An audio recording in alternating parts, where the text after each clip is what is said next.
Does anyone remember an old PC game from the early 1990s called Mr. Mix? It was mainly a typing game similar to Mario Teaches Typing, where you have to put words into a box to make a chef, the titular Mr. Mix, place ingredients into the bowl.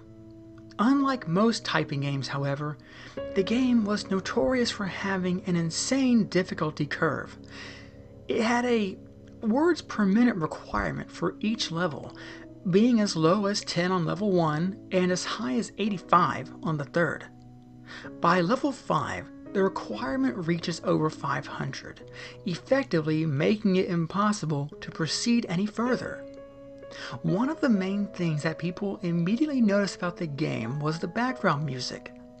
On the first level, it was an unsettling pattern of growls that got progressively louder as the level went on, often causing damage to early computer speakers that were not designed to handle extremely high volumes. The second level had no music at all, and the third had what sounded like a very low quality recording of a hairdryer playing in the background. The remaining two levels had an incredibly loud, high-pitched ringing throughout that caused severe eardrum damage to those who even managed to get that far. Another rather disturbing aspect of the game was the design of Mr. Mix himself. He was a large, round-faced, presumably Italian, overweight man with beady eyes and red spots on his cheeks.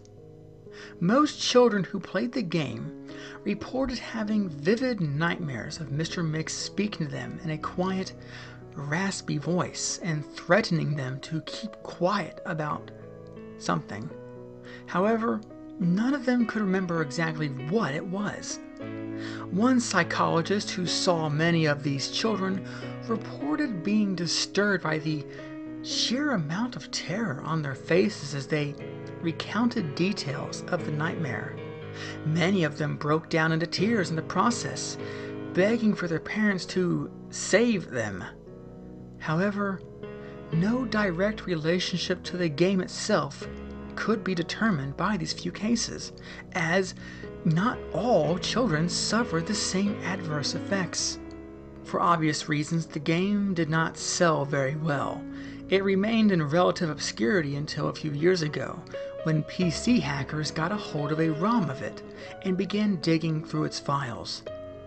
Using memory hacking software, they managed to crack the game's source code and bypass the impossible 5th level.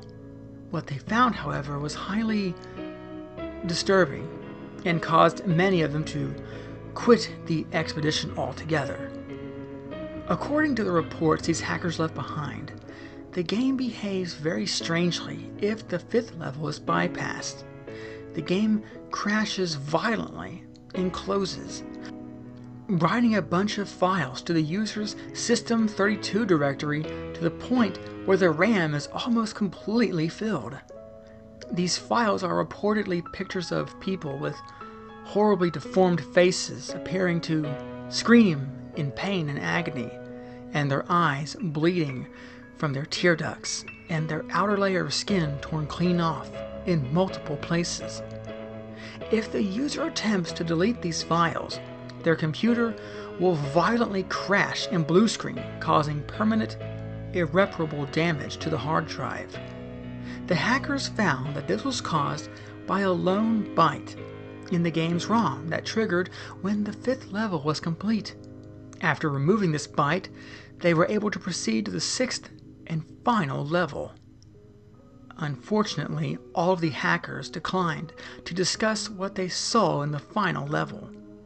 Each of them became extremely paranoid and reclusive afterwards, refusing to talk to anyone about anything related to the game, and showing astonishingly extreme symptoms of post-traumatic stress disorder.